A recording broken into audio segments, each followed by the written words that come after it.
Hello friends, I'm Vijay Durga and I'm helping you to write summaries for MA English exams. I have already presented the summary of Muktadhara by Rabindranath Tagore in my earlier video, and now we are going to see the summary of Ned Kelly by Douglas Stewart.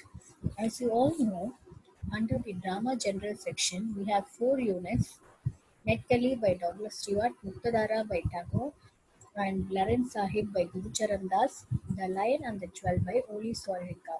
As you all know, our question paper is choice based. It will be great if we are going to prepare 3 units out of 4 units thoroughly than preparing all the 4 units superficially. So I have already uploaded 2 videos out of 4 units and I'll be uploading the third video soon by next week. So please subscribe to my channel MA English Notes and please keep watching my videos. Okay, now let us get into the summary. Ned Kelly by Douglas Stewart. Introduction to the author. Doug- Douglas Stewart was born in Eltham, New Zealand. Then he moved permanently to Australia in 1938. He was the editor of Red Page and the Bulletin. He was one of the members in the advisory board of Commonwealth Literary Fund from 1955 to 1970. He was one of the first writers to be awarded a literary pension. Other awards he received were the Order of the British Empire, the Sydney Mayer Award, and the Britannica Australia Award. First and foremost, he was known as a poet. Next, he published a collection of stories, and then he published a book of essays. He was a very powerful and generous man of writing. His verse dramas include Ned Kelly, The Golden Lover, Shipwreck, etc. Introduction to the age. That is, this passage talks about the age in which the story Ned Kelly was written. Australia is a huge country. It was originally inhabited by primitive Bushmen. England sent its criminals and Irish rebels to Australia. They formed many terror groups and they were generally called as bushrangers. Apart from the people, the country had a vast area of land which was inhabited by rabbits, kangaroos, and a wide range of flora and fauna. The higher authorities and the police were unsympathetic towards the rebels.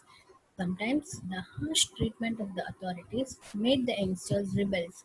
Their sole ambition was to hit the headlines of news media by organizing daring robberies. Ned Kelly's was one such rebel group.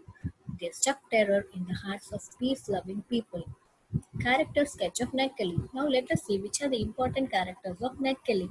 Mackin, a junior clerk in the bank, living. He's a senior clerk in the bank and he is nicknamed Inkpot. Ned Kelly is the protagonist of the story. Joe Byrne, prime member of the Ned Kelly's gang and his associate. Charlton is the manager of the bank. Aaron, the informer, who was an aide in Ned Kelly's group. Rita, Aaron's wife. Hart, Joe, and Den are the gangsters of the Ned Kelly's gang. The plot or summary. Ned Kelly, one of the finest works of Douglas Stewart, is divided into 4 acts. Act 1. As the first scene opens, the clerk Mackin is at the banks of the river to get some fresh air. His senior clerk Living insists him to get back to work. Living and Mackin are immersed in their work, and Mackin pretends as Ned Kelly for a while. Suddenly, Joe Byrne enters. He is dressed in police uniform. Joe is Ned Kelly's right hand. Joe asks for the key of the safe to loot the bank. Living sticks to his job and refuses and retorts. Ned Kelly enters the scene disguised as a police and asks for manager Tarleton. They look out for the manager and get the key from him. They successfully loot the bank. While leaving, they insult Living.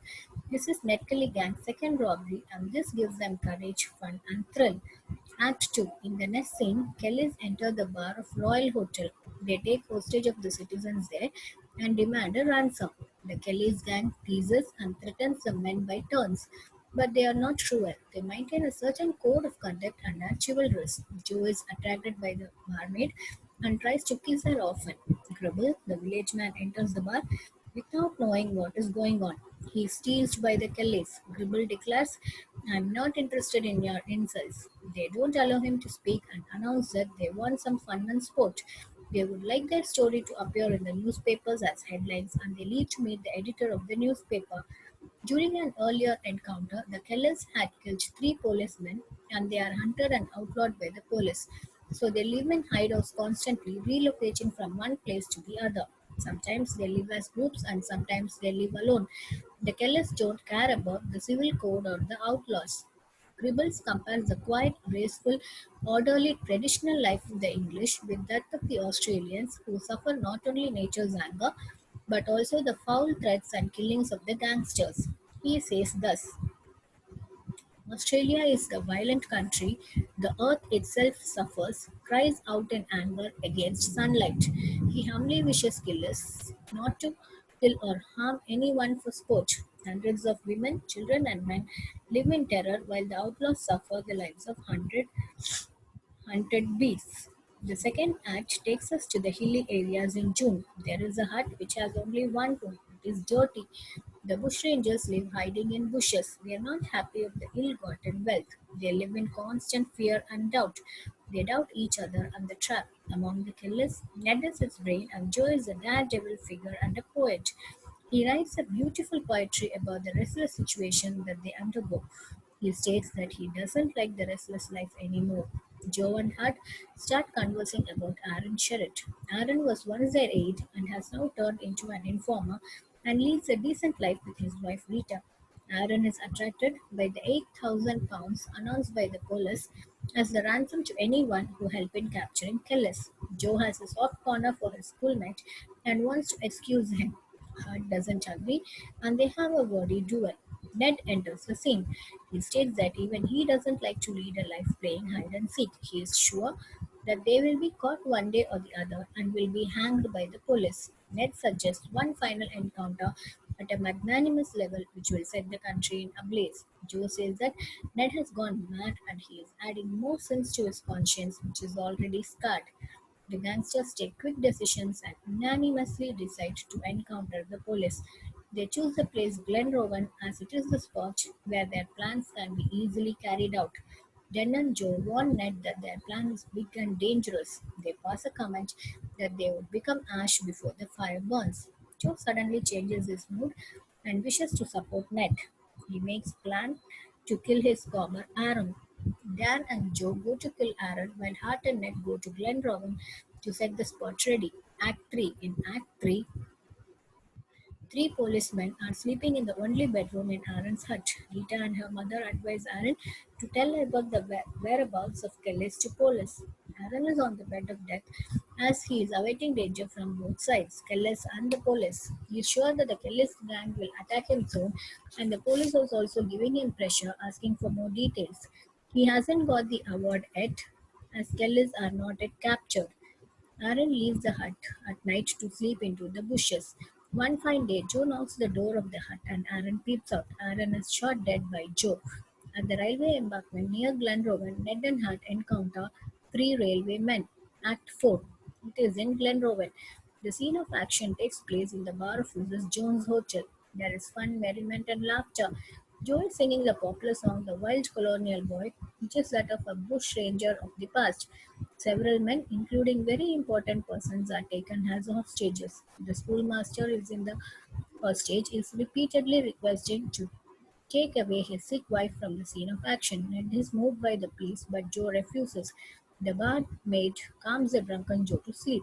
The encounter happens with great action in the train, and finally Joe and his gangsters get dead. Critical comments. Dear friends, these critical comments will help us score better as here we are highlighting the comments of the other writers about the story. Historian Jeffrey Selle called Kelly and his gang the last expression of the lawless frontier in what was becoming a highly organized and educated society, the last protest of the mighty bush, now tethered with iron rails to Melbourne and the world. In the century after his death, Kelly became a cultural icon, inspiring numerous works in the arts and popular culture and is the subject of more biographies than any other Australian. Kelly continues to cause division in his homeland. Some celebrate him as Australia's equivalent of Robin Hood, while others regard him as a murderous villain, undeserving of his folk hero status. Journalist Martin Flanagan wrote, what makes Ned a legend is not that everyone sees him the same, it's that everyone sees him like a bushfire on the horizon, casting its red glow into the night. Conclusion. Even today in Australia, Kelly is regarded as equivalent to Robin Hood. Superintendent had flattered Kelly and his gang for their treatment of women and poor, noting that they weaved a certain halo of romance and rough chivalry around themselves, which was worth a good deal to them. Thank you, friends. Thank you for listening to this summary. And as mentioned earlier, please subscribe to the channel MA English Notes for further summaries and videos. Thank you.